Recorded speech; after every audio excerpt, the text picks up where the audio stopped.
സത്യം പറഞ്ഞാൽ ആരും പ്രതീക്ഷിച്ച പോലെയുള്ള ഒരു പോളിംഗ് അല്ല നിലമ്പൂരിൽ നടന്നത്. തിരഞ്ഞെടുപ്പ് നടന്ന നിലമ്പൂരിൽ വൻ പോളിംഗ് നടന്നതായി തെരഞ്ഞെടുപ്പ് കമ്മീഷന്റെ കണക്കുകൾ പുറത്തു വരുമ്പോൾ സ്വാഭാവികമായും ഇടതു വലതു മുന്നണികൾക്ക് ഒരുപോലെ നെഞ്ചെടുപ്പ് കൂടുന്നുണ്ട്. കഴിഞ്ഞ ദിവസം നടന്ന വോട്ടെടുപ്പിൽ 75.27% പോളിംഗ് നടന്നെന്നാണ് പുറത്തു വന്നിരിക്കുന്ന റിപ്പോർട്ട്. ഉയർന്ന പോളിംഗ് ആരെ തുണയ്ക്കുമെന്നുള്ള ചോദ്യമാണ് ഇപ്പോൾ ഉയരുന്നത്. ഇതിൻ്റെ സത്യാവസ്ഥ അറിയാൻ 23-ാം തീയതി വരെ കാത്തിരിക്കേണ്ടി വരും. സത്യം പറഞ്ഞാൽ ഇരു മുന്നണികളും വലിയ വിജയപ്രതീക്ഷയാണ് പുലർത്തുന്നത്. പോളിംഗ് ശതമാനം കഴിഞ്ഞ തവണത്തേതിന് സമാനമായ സാഹചര്യത്തിലേക്കാണ് ഉയർന്നിരിക്കുന്നത് എന്നൊരു പ്രത്യേകതയുമുണ്ട്. 2016 നടന്ന നിയമസഭാ തെരഞ്ഞെടുപ്പിൽ 74.35% പോളിംഗ് രേഖപ്പെടുത്തിയത്. 2021 അത് 76.6%. 1987 മുതൽ ഇങ്ങോട്ടുള്ള കണക്കുകൾ പരിശോധിച്ചാൽ 1987 ഏറ്റവും കൂടുതൽ പോളിംഗ് നടന്നത്. 83.15% അന്ന് രേഖപ്പെടുത്തിയ പോളിംഗ്. 2006 80.5% പോളിംഗ് രേഖപ്പെടുത്തി. അതേസമയം ഈ കാലയളവിലൊന്നും 74% താഴേക്ക് പോളിംഗ് ഇതുവരെ ഉണ്ടായിട്ടില്ല എന്നൊരു പ്രത്യേകതയും നിലമ്പൂർ നിയമസഭാ മണ്ഡലത്തിനുണ്ട്. അതിനൊപ്പം തന്നെ LDF ബൂത്ത് അടിസ്ഥാനത്തിൽ പോൾ ചെയ്ത വോട്ടുകളുടെ കണക്കുകൾ പരിഗണിച്ച് തയ്യാറാക്കിയ വിലയിരുത്തലും രംഗത്തെത്തിയിട്ടുണ്ട്. നിലമ്പൂർ ഉപതെരഞ്ഞെടുപ്പിൽ സ്വരാജ് വിജയിക്കുമെന്നാണ് ഈ കണക്കുകളുടെ അടിസ്ഥാനത്തിൽ LDF വിലയിരുത്തൽ. അതും വലിയ ഭൂരിപക്ഷമൊന്നും കാണില്ലെന്നും ഈ കണക്കുകൾ വ്യക്തമാക്കുന്നുണ്ട്. 2000-ൽ താഴെ വോട്ടിന് സ്വരാജ് വിജയിക്കുമെന്നാണ് ഇടതുമുന്നണിയുടെ തെരഞ്ഞെടുപ്പ് കമ്മിറ്റി കണക്കാക്കുന്നത്. സ്വരാജ് 80,233 വോട്ടുകളും UDF സ്ഥാനാർത്ഥി ആര്യടൻ ഷൗക്കത്ത് 78,595 വോട്ടുകളും നേടുമെന്നാണ് LDF കണക്കുകൂട്ടൽ. പോത്തുകൽ, കരുളായി, അമരമ്പലം പഞ്ചായത്തുകളിലും നിലമ്പൂർ നഗരസഭയിലും സ്വരാജിന് ലീഡ് ലഭിക്കുമെന്നാണ് LDF കണക്കുകളിൽ വ്യക്തമാക്കുന്നത്. അതേസമയം വഴിക്കടവ്, മൂത്തേടം, ഇടക്കര, ചുങ്കത്തറ പഞ്ചായത്തുകളിൽ UDF ലീഡ് നേടുമെങ്കിലും അവ മൊത്തം കണക്കുകളിൽ കാര്യമായ വ്യത്യാസം വരുത്തില്ലെന്നും LDF വിലയിരുത്തുന്നു. പോത്തുകൽ പഞ്ചായത്തിൽ സ്വരാജ് 1042 വോട്ടിന് ലീഡ് നേടുമെന്നാണ് LDF കണക്കാക്കുന്നത്. കരുളായി പഞ്ചായത്തിൽ 1367 വോട്ടും അമരമ്പലത്ത് 1244 വോട്ടും നിലമ്പൂർ നഗരസഭയിൽ 1007 വോട്ടും സ്വരാജിന് മേൽക്കൈ ഉണ്ടാകുമെന്നാണ് LDF തെരഞ്ഞെടുപ്പ് കമ്മിറ്റി കണക്കാക്കുന്നത്. വഴിക്കടവ് പഞ്ചായത്തിൽ 1167 വോട്ടും മൂത്തേടത്ത് 823 വോട്ടും എടക്കര 338 വോട്ടും ചുങ്കത്തറ 694 വോട്ടും UDFന് ലീഡ് ലഭിക്കുമെന്നും LDF കണക്ക് കൂട്ടുന്നുണ്ട്. ഒരർത്ഥത്തിൽ നോക്കുകയാണെങ്കിൽ നിലമ്പൂർ ഉപതെരഞ്ഞെടുപ്പ് പ്രഖ്യാപിക്കുന്നതിന് മുൻപ് മണ്ഡലത്തിൽ മേൽക്കൈ UDFനായിരുന്നു എന്നുള്ളതാണ് യാഥാർത്ഥ്യം. കാരണം നിലമ്പൂർ സ്വാഭാവികമായും ഒരു UDF മണ്ഡലമാണ്. അടിസ്ഥാനപരമായി UDFന് മേൽക്കൈയുള്ള മണ്ഡലം. എന്നാൽ കഴിഞ്ഞ 2 തവണയായി മണ്ഡലം ഇടതുപക്ഷത്തിനൊപ്പം നിൽക്കുകയാണ്. അങ്ങനെ പറയുമ്പോഴും ഇടതുപക്ഷം എന്ന് വ്യക്തമായി പറഞ്ഞുകൊണ്ടല്ല ആ മണ്ഡലം അവർ പിടിച്ചെടുത്തത് എന്നുള്ളത് കൂടി ഓർക്കണം. 2 തവണയും PV അൻവർ മത്സരിച്ചത് പാർട്ടി ചിഹ്നത്തിലല്ല, ഇടതുപക്ഷ പിന്തുണയുള്ള സ്വതന്ത്ര സ്ഥാനാർത്ഥിയായിട്ടാണ്. അതിന് കാരണം പാർട്ടി ചിഹ്നത്തിൽ വോട്ടുകൾ വീഴില്ല എന്നുറപ്പുള്ളത് കൊണ്ടായിരിക്കുമല്ലോ. എന്നാൽ ഇത്തവണ രൂപപ്പെട്ട സവിശേഷമായ ഒരു സാഹചര്യത്തിൻ്റെ പശ്ചാത്തലത്തിൽ മണ്ഡലത്തിൽ ജനസമ്മതനായ സ്വരാജിനെ പാർട്ടി ചിഹ്നത്തിൽ തന്നെ മത്സരിപ്പിക്കുകയായിരുന്നു. ഇടതുപക്ഷത്തിൻ്റെ വോട്ട് ഇടതുപക്ഷത്തിന് തന്നെ ലഭിക്കുക, സ്വരാജ് മണ്ഡലത്തിൽ നിലനിർത്തുന്ന ജനസമിതി ഉപയോഗപ്പെടുത്തി പരമാവധി വോട്ടുകൾ നേടുക, അതുപോലെ തന്നെ മുസ്ലിം ലീഗും ആര്യാടൻ കുടുംബവും തമ്മിൽ നിലനിൽക്കുന്ന പ്രശ്നങ്ങളെ പരമാവധി ഉപയോഗപ്പെടുത്തുക എന്നീ ലക്ഷ്യങ്ങളായിരുന്നു ഈ തീരുമാനത്തിന് പിന്നിൽ. ഈ തെരഞ്ഞെടുപ്പിൽ അത് എത്രത്തോളം വർക്ക് ചെയ്തിട്ടുണ്ട് എന്നുള്ളതാണ് ഇനി അറിയാനുള്ളത്. മണ്ഡലത്തിൽ ഇപ്പോൾ രേഖപ്പെടുത്തിയ ശക്തമായ പോളിംഗ് ശതമാനം ആർക്ക് ഗുണകരമാകുമെന്ന ചിന്തയിലാണ് ഇരു മുന്നണികളും. എന്നാൽ ഇപ്പോഴും PV അൻവർ താൻ വിജയിക്കുമെന്ന് പ്രതീക്ഷ വയ്ക്കുന്നുണ്ട് എന്നുള്ളതാണ് കൗതുകം. അൻവർ ഫാക്ടർ തങ്ങളുടെ വോട്ടിനെ ബാധിക്കില്ല എന്ന് തന്നെയാണ് ഇരു മുന്നണികളും കരുതുന്നത്. എന്നാൽ എല്ലാവരെയും കടത്തിവെട്ടി PV അൻവർ വമ്പൻ പ്രഖ്യാപനങ്ങളാണ് നടത്തിയിരിക്കുന്നത്. തനിക്ക് 75,000 വോട്ട് ലഭിക്കുമെന്നാണ് അൻവറിൻ്റെ ആദ്യ അവകാശവാദം. റിസൾട്ട് വരുമ്പോൾ ആര്യാടനെ കഥ എഴുതാൻ പോകാമെന്നും സ്വരാജിന് സെക്രട്ടേറിയറ്റിലേക്ക് മടങ്ങിച്ചെല്ലാമെന്നും അദ്ദേഹം പരിഹസിച്ചു. ജയത്തിൽ കുറഞ്ഞൊന്നും തനിക്ക് പ്രതീക്ഷിക്കാനില്ലെന്ന് അൻവർ അസന്നിഗ്ധമായി വ്യക്തമാക്കിയിട്ടുമുണ്ട്. എന്നാൽ അൻവർ നടത്തുന്നത് വെറും തള്ളൽ പ്രഹസനം മാത്രമാണെന്നാണ് ഈ സാഹചര്യത്തിൽ ഇരു മുന്നണികളും കരുതുന്നത്. അതേസമയം NDA ക്യാമ്പിന് ജയപ്രതീക്ഷ ലവലേശമില്ലെങ്കിലും വോട്ട് വിഹിതം വർദ്ധിപ്പിച്ച് പാർട്ടിയുടെ അടിത്തറ ശക്തിപ്പെടുത്താനാകുമെന്ന് അവരും പ്രതീക്ഷിക്കുന്നുണ്ട്. ഇതൊക്കെയാണ് മണ്ഡലത്തിലെ സാഹചര്യം. മണ്ഡലത്തിൽ ആർക്കാണ് ജയസാധ്യത എന്നുള്ള കാര്യം പല രീതിയിൽ പലരും വിലയിരുത്തുന്നുണ്ട്. അതേസമയം നമ്മളിവിടെ നോക്കാൻ പോകുന്നത് മണ്ഡലത്തിൽ ഏതെല്ലാം രീതിയിൽ അടിയൊഴുക്കുകൾ ഈ പറയുന്ന രാഷ്ട്രീയ പാർട്ടികൾക്കെതിരായി സംഭവിക്കാമെന്നുള്ളതാണ്. മണ്ഡലത്തിലെ പ്രമുഖരായ 3 സ്ഥാനാർത്ഥികൾ, അതായത് ഇടതുപക്ഷ സ്ഥാനാർത്ഥിയായ എം സ്വരാജ്, UDF സ്ഥാനാർത്ഥിയായ ആര്യാടൻ ഷൗക്കത്ത്, സ്വതന്ത്ര സ്ഥാനാർത്ഥിയായ PV അൻവർ എന്നിവർക്ക് തിരിച്ചടിക്കാൻ സാധ്യതയുള്ള 5 ഘടകങ്ങൾ വീതം നമുക്കൊന്ന് പരിശോധിക്കാം. ആദ്യമായി UDF സ്ഥാനാർത്ഥിയായ ആര്യാടൻ ഷൗക്കത്തിൻ്റെ കാര്യമെടുത്താൽ മണ്ഡലത്തിന് ഏറ്റവും കൂടുതൽ പ്രതിസന്ധി നേരിടുന്ന സ്ഥാനാർത്ഥി ആര്യാടൻ ഷൗക്കത്താണ് എന്ന് വേണമെങ്കിൽ പറയാം. കാരണം പാർട്ടിക്കുള്ളിലും മുന്നണിക്കുള്ളിലും അതുപോലെ തന്നെ വ്യക്തിപരമായി നിരവധി പ്രശ്നങ്ങൾ ഷൗക്കത്തിനെതിരെ നിലനിൽക്കുന്നുണ്ട്.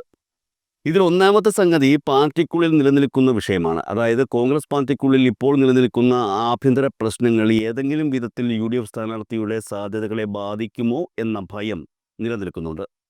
പ്രതിപക്ഷ നേതാവ് VD സതീശൻ ഏകപക്ഷീയമായ തീരുമാനങ്ങളിലൂടെ പാർട്ടിയിൽ ഏകാധിപത്യം നടപ്പാക്കുന്നു എന്ന് മുതിർന്ന കോൺഗ്രസ് നേതാക്കൾ ആരോപിക്കുന്നുണ്ട്. പ്രധാനമായും കെ സുധാകരൻ, രമേശ് ചെന്നിത്തല തുടങ്ങിയവരൊക്കെ VD സതീശന് എതിരായി നിൽക്കുകയാണ്. നിലമ്പൂർ ഉപതെരഞ്ഞെടുപ്പിൽ ആര്യാടൻ ഷൗക്കത്ത് വിജയിച്ചാൽ അവിടെ സതീശൻ്റെ പ്രാധാന്യം വർദ്ധിക്കുകയാണ് ചെയ്യുന്നത്. ഇതറിയാവുന്ന മറുപക്ഷം തങ്ങളുടെ മറുപടി ഈ തെരഞ്ഞെടുപ്പിലൂടെ പ്രകടിപ്പിക്കുവാൻ ശ്രമിച്ചാൽ അത് ഷൗക്കത്തിന് ഇരയായി തീരുമെന്നുള്ള കാര്യം ഉറപ്പാണ്. രണ്ടാമത്തെ കാര്യം, മുസ്ലിം ലീഗും ആര്യാടൻ കുടുംബവുമായി നിലനിൽക്കുന്ന ആ പഴയ വിഷയങ്ങളാണ്. ആ പഴയ വിഷയങ്ങൾ 2016 തെരഞ്ഞെടുപ്പ് കാലത്ത് ഉയർന്നു വന്നതുകൊണ്ടാണ് വൻ ഭൂരിപക്ഷത്തിൽ ഷൗക്കത്ത് അവിടെ പരാജയപ്പെട്ടത്. ലീഗ് പ്രവർത്തകരുടെ മനസ്സിൽ നിന്നും ആ പഴയ പക പോയിട്ടില്ലെങ്കിൽ അതും ആര്യാടൻ ഷൗക്കത്തിന് പ്രതിസന്ധി ഉണ്ടാക്കുന്ന കാര്യമാണ്. 2016 PV അൻവർ വൻ ഭൂരിപക്ഷത്തിൽ വിജയിക്കാനും ഷൗക്കത്ത് തോൽക്കാനും കാരണം പ്രധാനമായും മുസ്ലിം ലീഗിലെ ഈ അസംതൃപ്ത വിഭാഗം തന്നെയാണെന്നുള്ള കാര്യം എല്ലാവർക്കും അറിയാവുന്നതുമാണ്. ഇനി മൂന്നാം കാരണത്തിലേക്ക് വന്നാൽ സമസ്ത AP വിഭാഗവുമായി ബന്ധപ്പെട്ടുള്ള വിഷയങ്ങളാണ്. ഈ വോട്ടുകൾ ഏത് രീതിയിൽ പോകും എന്നുള്ളതാണ് ഇവിടെ ആലോചിക്കേണ്ടത്. ജമാഅത്തെ ഇസ്ലാമി വിഷയവുമായി ബന്ധപ്പെട്ട് VD സതീശൻ്റെ നയപ്രഖ്യാപനം ഈ വോട്ടുകൾ അൻവറിലേക്കും ഇടതുപക്ഷത്തേക്കും കേന്ദ്രീകരിച്ചാൽ അതും UDFനെ ഞെട്ടിപ്പിക്കുന്ന അടിയൊഴുക്കായി മാറും എന്നുള്ളത് സംശയമില്ലാത്ത കാര്യമാണ്. UDFനെ ഭയപ്പെടുത്തുന്ന നാലാമത്തെ കാരണം അഡ്വക്കേറ്റ് മോഹൻ ജോർജ് എന്ന BJP സ്ഥാനാർത്ഥി പിടിക്കുന്ന ക്രിസ്ത്യൻ വോട്ടുകളാണ്. കേരള കോൺഗ്രസ്സുകാരനായി രാത്രി ഉറങ്ങാൻ കിടന്ന മോഹൻ ജോർജ് പിറ്റേന്ന് ഉണർന്ന് എഴുന്നേറ്റത് BJPക്കാരനായിട്ടായിരുന്നു. എഴുന്നേറ്റ് ഇവിടെ നേരെ പോയി നോമിനേഷൻ കൊടുക്കുകയായിരുന്നു എന്നാണ് പറയപ്പെടുന്നത്. അങ്ങനെയുള്ള ഒരു വ്യക്തിയോട് BJP അനുകൂല ക്രൈസ്തവർ എങ്ങനെ പ്രതികരിക്കുമെന്നുള്ളതാണ് ഇവിടെ നോക്കേണ്ടത്. മോഹൻ ജോർജ് പിടിക്കുന്ന ക്രൈസ്തവ വോട്ടുകൾക്ക് കുറവ് വന്നില്ലെങ്കിൽ അതും ഉറപ്പായും ഷൗക്കത്തിൻ്റെ വിജയപ്രതീക്ഷയെ ബാധിച്ചിരിക്കും. അഞ്ചാം സംഗതി UDFൻ്റെ മലപ്പുറം ജില്ലാ പ്രസിഡന്റ് VS ജോയിയുമായി ബന്ധപ്പെട്ടതാണ്. തന്നെ സ്ഥാനാർത്ഥിയാക്കണമെന്ന് ആവശ്യപ്പെടുകയും അതിനുവേണ്ടി കലാപം നടത്തുകയും ചെയ്ത PV അൻവറിനോട് VS ജോയി വിഭാഗത്തിന് ഏതെങ്കിലും രീതിയിൽ സ്നേഹമോ അനുകമ്പയോ തോന്നിയാൽ അതും ആര്യാടൻ ഷൗക്കത്തിൻ്റെ വിജയത്തെ തന്നെയാണ് ബാധിക്കുക. ഇപ്പോൾ നമ്മൾ പറഞ്ഞു വന്നത് കോൺഗ്രസ് സ്ഥാനാർത്ഥിക്ക് സംഭവിച്ചേക്കാവുന്ന അടിയൊഴുക്കുകളെക്കുറിച്ചാണ്. ഇനി ഇടതുപക്ഷ സ്ഥാനാർത്ഥിക്ക് സംഭവിച്ചേക്കാവുന്ന അടിയൊഴുക്കുകൾ ഏതൊക്കെ ആയിരിക്കും നോക്കാം. PV അൻവറിൻ്റെ വോട്ടുകൾ അതൊരു വലിയ വിഷയമാണ്. കാരണം അൻവർ ഇക്കഴിഞ്ഞ 9 കൊല്ലം കൂടെ നിന്നത് ഇടതുപക്ഷ പ്രവർത്തകർക്കൊപ്പമാണ്, അല്ലാതെ UDF പ്രവർത്തകർക്കൊപ്പമല്ല. അൻവർ ഇടതുപക്ഷ പ്രവർത്തകർക്ക് ഒപ്പം നടന്ന സന്ദർഭങ്ങളിലൊക്കെ ആത്മാർത്ഥമായി തന്നെ അതിനൊപ്പം അദ്ദേഹം നിലയുറപ്പിച്ചിട്ടുണ്ട് എന്നുള്ളത് കൂടി ശ്രദ്ധിക്കേണ്ടതാണ്. എന്നാൽ ഒരിക്കലും അൻവർ CPM കേഡർ പാർട്ടി വോട്ടുകൾ പിടിക്കില്ല എന്നുള്ള കാര്യം ഉറപ്പാണ്. അതേസമയം കേഡർ അല്ലാത്ത ഇടതുപക്ഷ അനുഭാവികൾക്ക് ഇടതിനൊരു മറുപടി നൽകണമെന്ന് തോന്നിയാൽ അത് LDF സ്ഥാനാർത്ഥിക്ക് ചിലപ്പോൾ വിനയാകും. രണ്ടാമത്തെ കാര്യം, നാട്ടുകാരൻ എന്ന വിഷയം. അതായത് എം സ്വരാജിനെ സംബന്ധിച്ച് അദ്ദേഹം നിലമ്പൂർക്കാരനാണ്. നിലമ്പൂർ മണ്ഡലത്തിൻ്റെ ഓരോ മുക്കും മൂലയും അരച്ചു കലക്കി കുടിച്ച വ്യക്തിയുമാണ്.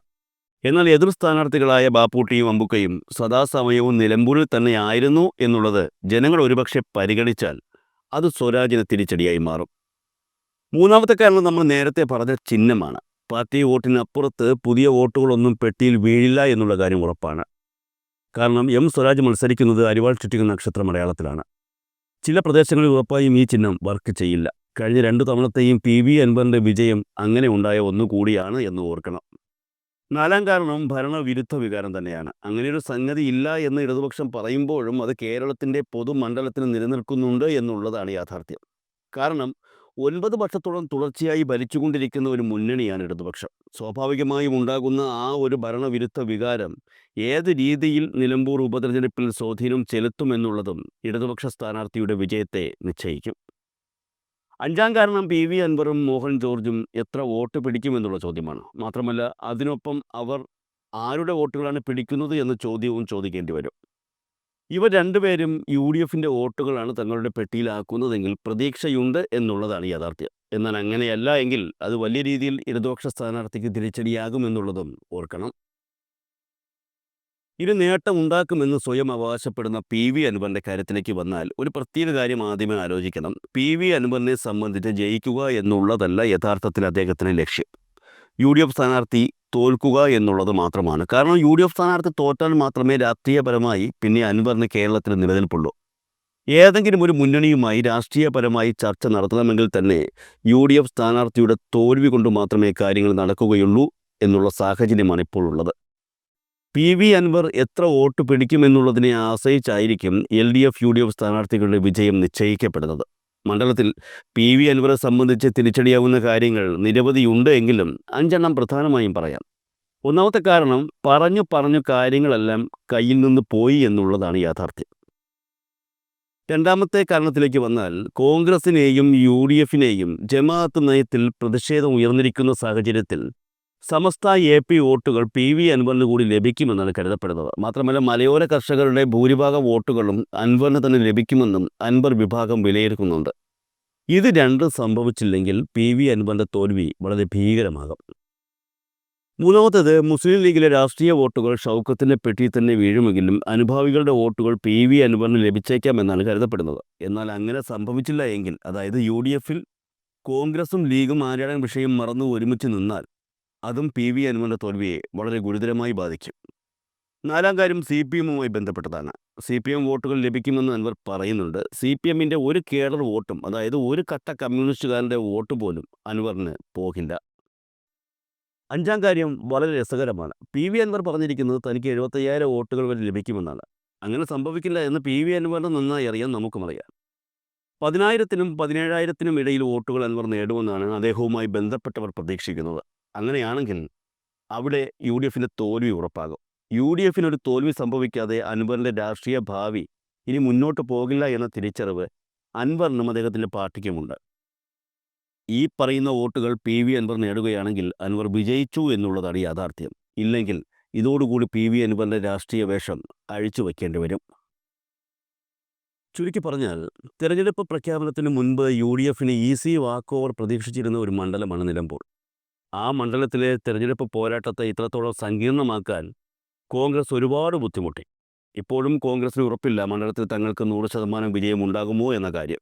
എന്നാൽ കണക്ക് കൂട്ടലുകൾ നടത്തി കൂട്ടിയും കിഴിച്ചും പരിശോധിച്ച് ഒടുവിൽ ഫലം നിരത്തി വയ്ക്കുമ്പോൾ നിർണായകമാകുന്നത് പി വി അൻവറിൻ്റെ വോട്ടുകളായിരിക്കുമെന്നുള്ളതാണ് യാഥാർത്ഥ്യം.